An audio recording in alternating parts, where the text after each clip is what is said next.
Сәлем достар, қалайсыздар? Қайырлы күн құрметті оқырмандарым, жаңадан қосылып жатқан оқырмандарым, қалайсыздар? Бүгінгі күндеріңіз сәтті өтсін. Бүгін тағы да бір керемет, жақсы көңіл күймен осылай видеомды бастағым келіп отыр. Достар, мен кіммін? Менің мінезім қандай адам? Мен қалай жетістікке жеттім деген сияқты осы бір нақты бір 3-4 сұраққа шағын қылып, қарапайым қылып жеткізейін деп едім. Сіздерге қалай қарайсыздар? Ал кетті достар. Мен білесіздер, атым Алтынай, жеке кәсіпкермін. Кәсіпке қалай келгенді жалпы алдыңғы видеода мен жүктедім. Енді менің мінезім қандай? Достар, менің мінезім сәл тынымсыздау адаммын.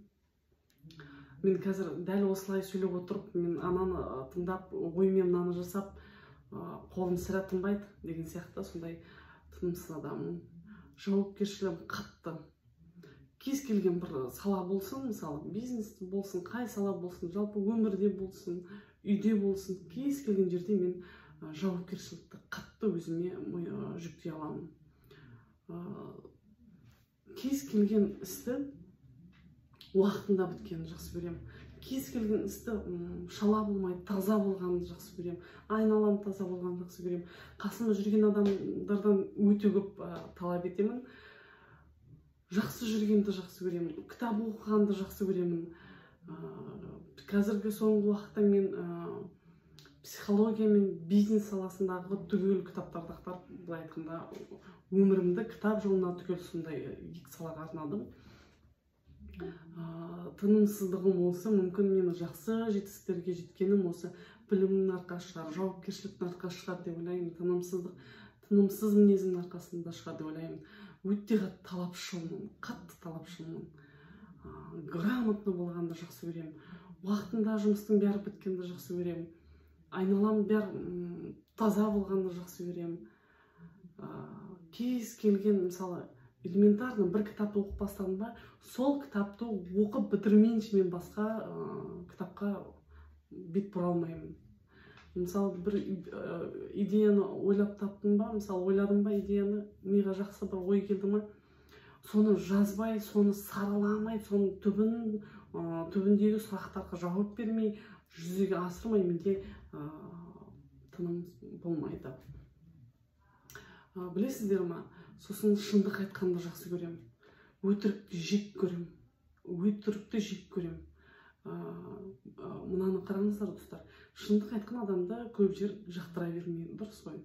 Шындық айтқан адамды көп жер қабылдағысы келмейді деген сияқты.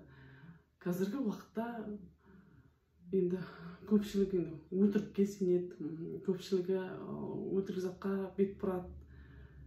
Көп жерде екісті болып жүреді. Менің ең жаман қасиетім, әдетім екі жүзді болғанды жек көремін. Біреулер болады, бетіңе күліп тұрады, сыртыңнан айда өсекті айтып болмаса, жаман сөздерді, ақпараттарды айтады. Мен жек көремін екісті болғанды.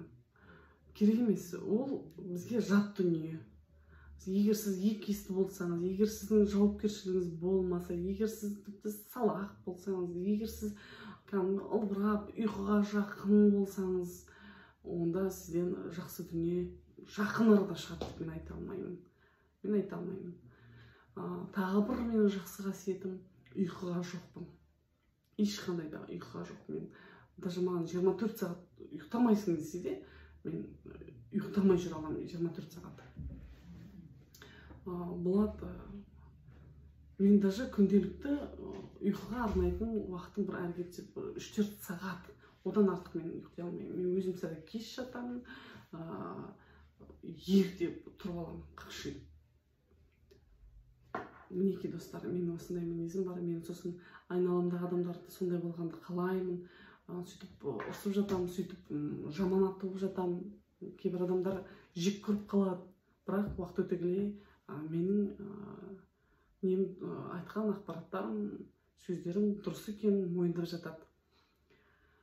Дәл осындай мінезбен, дәл осындай талапшылмен, дәл осындай жауапкершілікпен, мықты күшіммен мен кез келген тығырықтан шыға алдым. Әрине, жалғыз мен емес, отбасым, бауырларымның арқасы. Бірақ тас жүк түскен жерге ауыр дейді. Білесіздер ғой, қанша деймін, әрине маған қатты ауыр болады, бірақ мүмкіншілік келгенше мен мойындамауға тырысамын. Мысалы қиыншылықты мойындамауға тырысамын, ауырып жатсам ауырғанды мойындамауға тырысамын, тез жазылып кетуге деген сияқты. Мысалы қиыншылық болса тез шығып кетуге жолын іздейтінмін. Менде мынандай бір мықты қасиет бар. Жас кәсіпкерлер осыны мұқият өздеріңізге мотивация қылып алыңыздар. Мысалы менде қазір проблема туындай ма, мен мына проблеманы ойлап отыратын адам емеспін. Мынаны қайғырып, мен жылап өйтіп отырмаймын. Мен дәл осы проблеманы тоқтата тұрамын да, осы проблемадан шығатын жолды іздеймін. Қалай ақша табамын? Қалай мен мысалы тығырық па, қандай ситуацияда тығырық? Мысалы ол қарызда тығырық болуы мүмкін, или бір басқа адамдардың жаңағы қиянатынан болған тығырық болуы мүмкін да, сондай бір қандай ситуациядағы тығырық болса, мен сондай ситуациядағы тығырықтан шығатын жол іздейтінмін. Қатты ойланамын, сол шығу жолын қарастырамын. Көп ұзамай сол тығырықтан мен шығып кетемін. Сіздерде де дәл осындай қасиет болу керек та. Бар қазір бір жастар бар да, қыз балдар болсын, ер азаматтар болсын, құрттай проблеманы қайғырып, сол проблеманың түбіне түсіп кетеді. Керек емес достар, олай өздеріңіз шаршатпаңыздар.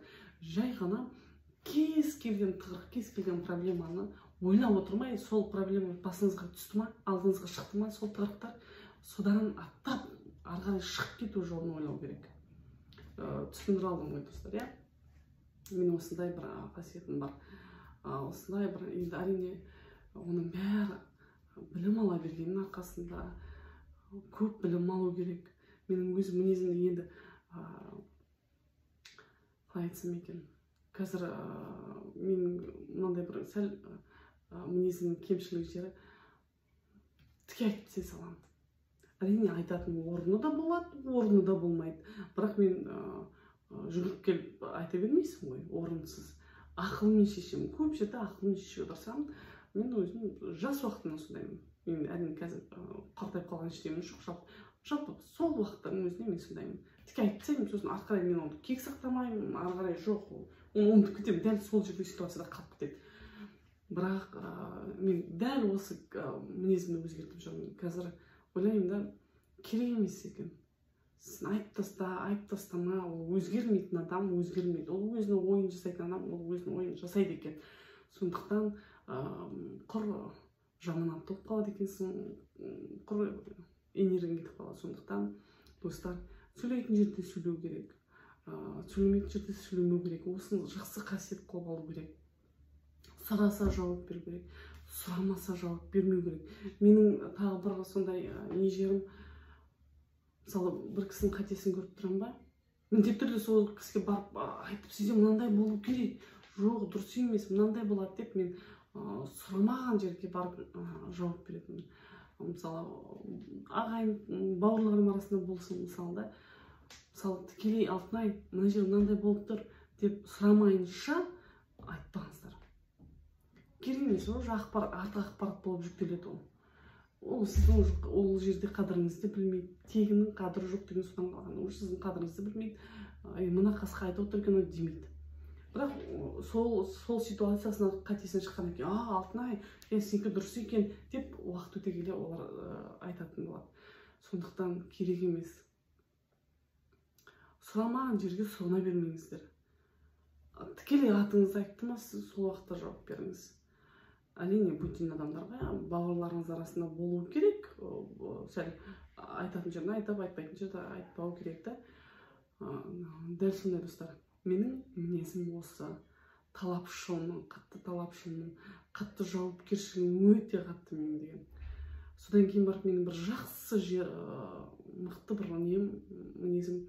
Менде суббота, воскресенье, бірінші күн, екінші күн деген қарамайтын. Мен жұмысқа шыққым келді ме, шығамын, себебі қатты жауапкершілікпен қараймын. Маған ол разница жоқ күнде. Мысалы, мына күн бару керек, мына күн демалу керек, ондай жоқ.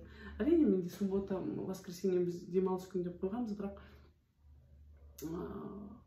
бірінші, екінші, үшінші күн жасау керек жұмыстарда мен уже атылып тұрған жасауым керек деген сияқты жасауым керек.